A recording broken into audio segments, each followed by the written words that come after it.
Movie start होती है और हम एक लड़की को देखते हैं जिसका नाम सॉयर होता है, जो कि एक कॉलेज में सीनियर स्टूडेंट होती है। और इस टाइम जब वो रनिंग कर रही होती है तो उसके पास एक कॉल आती है। ये कॉल असल में एक इंटरव्यू के लिए होती है जिसका वो पिछले काफी अरसे से इंतजार कर रही थी। और अब इस कॉल की वजह से वो काफी खुश होती है, लेकिन इंटरव्यू के लिए उसे वॉशिंगटन जाना है। अब वॉशिंगटन उसके घर से काफी दूर होता है और इनका एक फेस्टिवल भी आने वाला था जिसमें पूरी फैमिली एक साथ मिलकर पार्टी करती है और सेलिब्रेशन करती है। इसके बाद सॉयर अपने इंटरव्यू की तैयारी करती है। इसके बाद वो अपने घर में किसी को भी बताए बगैर वॉशिंगटन के लिए अपनी गाड़ी में बैठकर निकल जाती है। लेकिन जिस रोड से उसे जाना था वहाँ इस फेस्टिवल की वजह से काफी ट्रैफिक थी, इसीलिए अब वो किसी दूसरे रास्ते से जाने का फैसला करती है और फिर वो उस दूसरे रास्ते पर आ ही जाती है जहाँ उसने जाना है। उस रास्ते से काफी आगे आने के बाद वो देखती है कि वो रास्ता तो बंद है, इसलिए अब यहाँ वो ये फैसला करती है कि अब वो पेपर मैप के जरिए ही आगे बढ़ेगी, यानी अब वो आगे जाने के लिए जीपीएस का इस्तेमाल नहीं करेगी। इसीलिए वो यहाँ पर एक तीसरा रास्ता चुनती है। उसके पास वो पेपर मैप भी मौजूद होता है जिसके जरिए वो आगे बढ़ने का फैसला कर रही है। कुछ दूर जाने के बाद वो अपनी गाड़ी रोक लेती है और गाड़ी से उतरकर उस मैप को देखने लगती है। और जब वो उस मैप को देख रही होती है तो तभी उसकी गाड़ी के आगे एक और गाड़ी आके रुकती है और उस गाड़ी में से दो लड़के बाहर आते हैं जो कि दोनों भाई होते हैं। अब पहले तो वो दोनों सॉयर से काफी अच्छे से बात करते हैं, लेकिन बहुत ही जल्द उनका रवैया बदल जाता है। वो सॉयर से बदतमीजी करने लगते हैं। तब उनमें से एक को सॉयर किक करती है और जब दूसरा भाई सॉयर को पीछे से पकड़ लेता है तो सॉयर एक नाइफ जो कि वो हमेशा ही अपने पास रखती है वो उससे उस दूसरे भाई को जख्मी कर देती है और फिर पैदल ही अपनी जान बचाने के लिए वहाँ से भाग जाती है। इसके बाद ये दोनों भाई उठते हैं और इन्हें उस पर काफी गुस्सा आता है और अब ये किसी भी कीमत पर सॉयर को पकड़ना चाहते हैं। उधर सॉयर अपनी जान बचाने के लिए काफी तेजी से भाग रही होती है और भागते भागते वो इन दोनों भाइयों से काफी दूर आ चुकी थी। अब एक तरफ तो वो इन दोनों भाइयों से बच गई थी, लेकिन अब वो जंगल में गुम हो गई है और तो और उसकी टांग भी जख्मी होती है। अब पूरा दिन चलने के बाद वो काफी थक जाती है, इसीलिए उसे काफी प्यास भी लगती है। इसीलिए वो एक नदी के पास पहुँचती है और वहाँ से पानी पीती है, लेकिन यहाँ आते आते उसे रात हो गई थी, इसीलिए सॉयर को रात यहीं पर ही गुजारनी पड़ती है। दूसरी तरफ एक औरत पुलिस स्टेशन कॉल करती है और बताती है कि पूरा एक दिन हो गया है सड़क पर एक गाड़ी खड़ी हुई है, लेकिन उस गाड़ी के अंदर कोई भी नहीं है। इसके बाद वो पुलिस ऑफिसर जब अपनी गाड़ी लेकर वहाँ आता है तो वो देखता है कि ये गाड़ी किसी और की नहीं बल्कि सॉयर की थी। तब आसपास चेक करने पर उसे कुछ भी नहीं मिलता, लेकिन वहाँ पर कुछ निशान थे जो कि किसी को घसीटने के निशान थे। इसीलिए वो पुलिस ऑफिसर आसपास के घरों में जाता है, जहाँ पूछते पूछते वो उन भाइयों के घर भी पहुँच जाता है। यहाँ पर बड़ा भाई उस टाइम घर पर होता है और वो पुलिस ऑफिसर उससे पूछता है कि क्या तुम जानते हो कि ये गाड़ी किसकी है, लेकिन यहाँ पर वो बड़ा भाई साफ साफ इनकार कर देता है कि मैं नहीं जानता। तभी इतनी देर में दूसरा भाई भी वहाँ पर आ जाता है जिसके टी शर्ट पर खून का निशान लगा होता है और ये खून के निशान वाली वही जगह होती है जहाँ सॉयर ने नाइफ से उस पर अटैक किया था। यहाँ इन दोनों भाइयों को देखते ही इस पुलिस ऑफिसर को इन पर शक होने लगता है, लेकिन अब क्योंकि उसके पास इन दोनों के खिलाफ कोई भी सबूत नहीं होता, इसीलिए वो चुपचाप वहाँ से चला जाता है। उधर जंगल में सॉयर दिखाई जाती है जो कि अभी भी नदी के किनारे ही होती है। उसकी टांग इतनी जख्मी होती है कि उसे काफी दर्द हो रही होती है और तो और पिछले 24 घंटों से वो भूखी प्यासी है, ना तो उसने कुछ खाया है और न ही सही से पानी पिया है। उसका इतना खून बह चुका होता है कि उसमें बहुत ज्यादा कमजोरी हो जाती है और अब वो अपनी जख्मी टांग के साथ ही बड़ी मुश्किल से आहिस्ता आहिस्ता करके आगे बढ़ने लगती है। लेकिन तभी उसे ऊपर पहाड़ी से किसी की आवाजें आने लगती है, लेकिन जब वो ऊपर देखती है तो वहाँ पर एक गाड़ी होती है जो कि नीचे की तरफ ही गिर रही होती है। असल में ये गाड़ी सॉयर की ही होती है जिसे वो दोनों भाई ऊपर से नीचे फेंक देते हैं, क्योंकि अगर ये गाड़ी ज्यादा दिनों तक उनके घर के आसपास रही तो पुलिस यहाँ पर बार बार आएगी, जिसकी वजह से ये फंस भी सकते हैं। इसीलिए वो सॉयर की गाड़ी को फेंक कर वहाँ से चले जाते हैं। इसके बाद सॉयर अपनी गाड़ी के पास आती है जहाँ वो गाड़ी के अंदर से अपना मोबाइल बाहर निकालती है, लेकिन वो देखती है कि उसका फोन तो टूट गया है पूरी तरह, लेकिन अभी वो थोड़ा बहुत चल रहा था। लेकिन मुसीबत की बात तो ये होती है कि उसकी बैटरी भी लो थी और इससे भी बड़ी मुसीबत की बात ये होती है कि यहाँ इस जंगल में कोई भी नेटवर्क मौजूद नहीं होता जिसकी मदद से वो किसी को कोई मैसेज भेज सके मदद के लिए।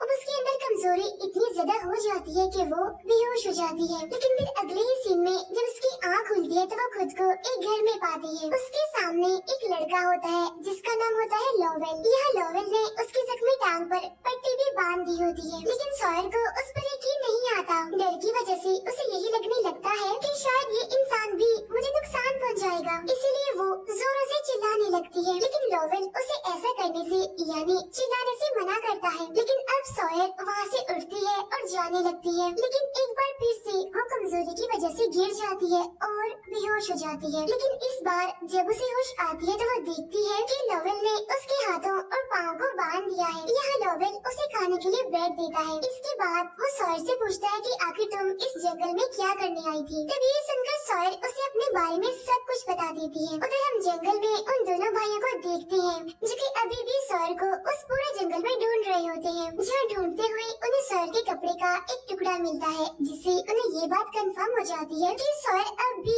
इस जंगल में है, उनके आस पास ही है। उधर सॉयर और लॉवेल आपस में बातें कर रहे होते हैं, लेकिन तभी घर के बाहर एक गाड़ी की आवाज आती है। तब सॉयर गाड़ी की आवाज सुनकर तो वो जोर जोर से मदद के लिए आवाजें लगाने लगती है, लेकिन लॉवेल उसका मुंह बंद कर देता है और उसे कहता है कि चुप करो, मुझे बाहर जाके देखने दो। इसके बाद जब लॉवेल बाहर चेक करने के लिए आता है तो देखता है कि वहाँ पर तो वही दोनों भाई आए हैं। असल में लॉवेल इन दोनों भाइयों का कजिन है। यहाँ पर ये दोनों भाई लॉवेल से सॉयर के बारे में पूछते हैं, लेकिन लॉवेल इन्हें साफ साफ मना करता है और कहता है कि नहीं, मैं ऐसी किसी भी लड़की को नहीं जानता। लेकिन इन दोनों भाइयों को उसकी बात पर यकीन नहीं होता, बल्कि इन्हें तो उस पर शक होता है। इसीलिए वो दोनों के दोनों ही घर के अंदर आ जाते हैं। लेकिन तब तक सॉयर घर से बाहर आ चुकी होती है और वो वहीं पर ही पड़े एक खराब ट्रक में छुप जाती है। इसके बाद जब वो दोनों भाई वहाँ से चले जाते हैं तो लॉवेल उसके पास आता है, उससे कहता है कि तुमने गलती की है, तुम्हें घर से बाहर निकलना नहीं चाहिए था, अब जल्दी करो,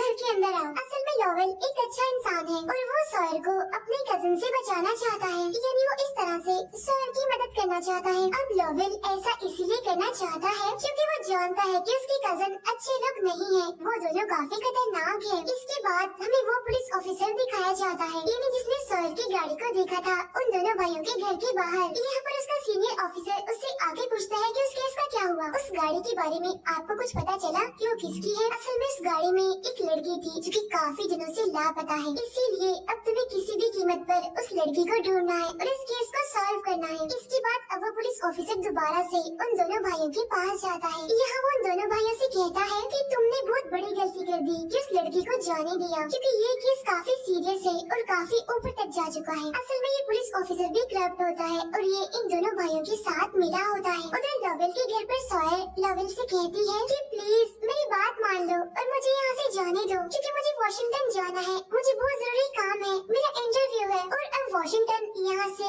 ज्यादा दूर तक नहीं रह गया। लेकिन तब यहाँ पर लॉवेल कहता है लेकिन मेरे पास तो कोई भी गाड़ी नहीं है, लेकिन हाँ इस वीकेंड पर मेरे दोनों कजिन्स बाहर जाने वाले हैं किसी काम के सिलसिले में, तो इसीलिए तब उनकी गाड़ी मेरे पास होगी, तो उसी टाइम ही मैं तुम्हें कहीं पर भी छोड़ सकता हूँ। इसीलिए अब बस तुम चुपचाप सब्र करके बैठी रहो, 2-3 दिन की ही तो बात है, बस 2-3 दिन तुम इंतजार कर लो। अब यहाँ पर ये दोनों एक दूसरे से काफी फ्रेंडली हो जाते हैं। यहाँ सॉयर को भी लॉवेल पर यकीन हो जाता है कि वो एक अच्छा लड़का है, इसीलिए वो उसे नुकसान पहुँचाना नहीं चाहता, बल्कि वो तो उसकी मदद करना चाहता है। अब ये दोनों ही इस घर में बड़े अच्छे से रहना शुरू कर देते हैं। यहाँ पर हमें पता चलता है कि असल में लॉवेल केमिस्ट्री का एक स्टूडेंट है, इसीलिए इस टाइम वो केमिकल से कुछ बना रहा होता है और इस चीज के बारे में वो सॉयर को भी बताता है।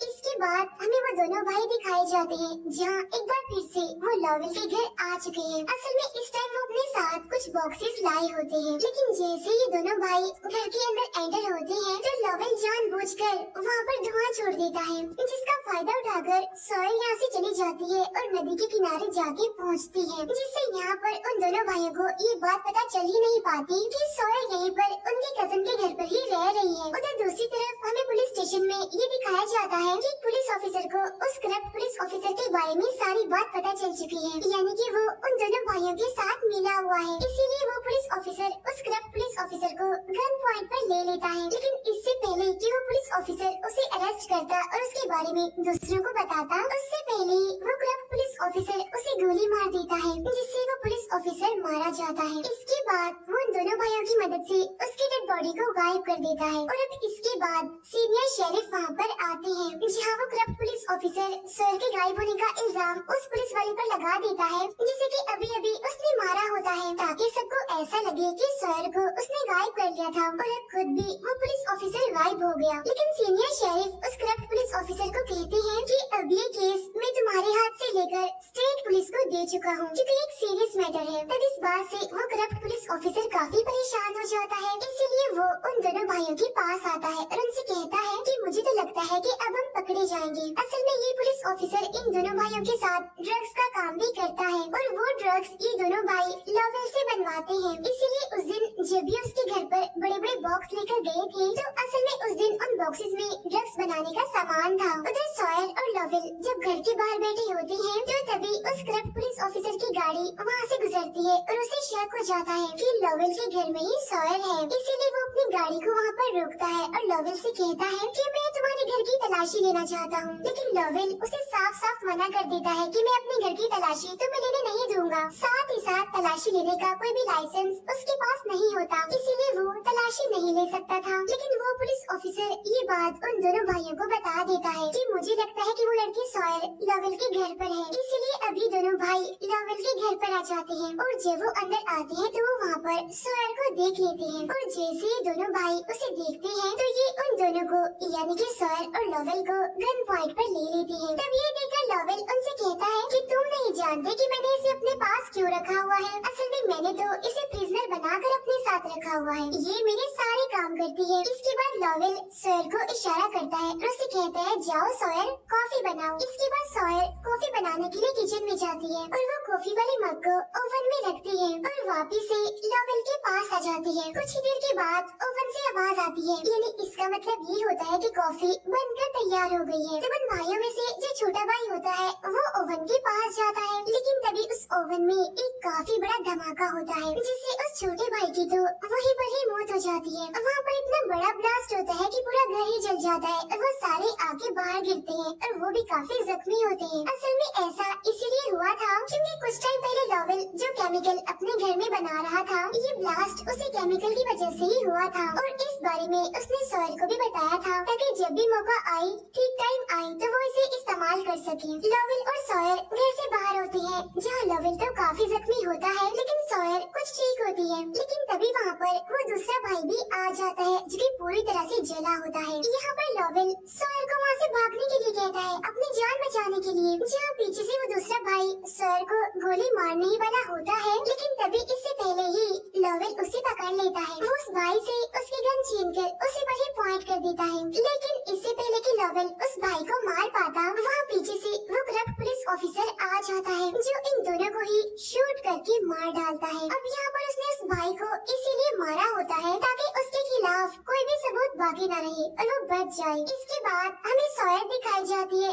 जो कि जंगल में भाग रही होती है। वो भागते भागते सड़क तक पहुँच जाती है, लेकिन तभी उसे पुलिस की एक गाड़ी दिखती है जिसे देखकर वो काफी खुश हो जाती है। इसीलिए वो जल्दी से पुलिस की उस गाड़ी में बैठ जाती है। लेकिन हम देखते हैं कि इस गाड़ी में वही करप्ट पुलिस ऑफिसर होता है। तब सॉयर को इसके बारे में पता चल जाता है, इसीलिए वो वहाँ से भागने की काफी कोशिश करती है। लेकिन ये पुलिस ऑफिसर उसे पकड़ के नदी के किनारे ले जाता है। वो सॉयर को नदी में बार बार डुबोकर उसे मारने की कोशिश करता है। लेकिन तभी वो स्क्रू ड्राइवर जो कि लॉवेल ने सॉयर को दिया था और उसे कहा था कि इसे हमेशा अपने पास रखना, वो पानी में गिर जाता है। तब सॉयर किसी तरह उस स्क्रू ड्राइवर को उठाती है और उसकी मदद से वो उस पुलिस ऑफिसर पर हमला करती है। वो बार बार उस पर अटैक करके उसे जख्मी करके नदी से बाहर आ जाती है। फिर वो भागते हुए वापस से मेन रोड तक आ जाती है।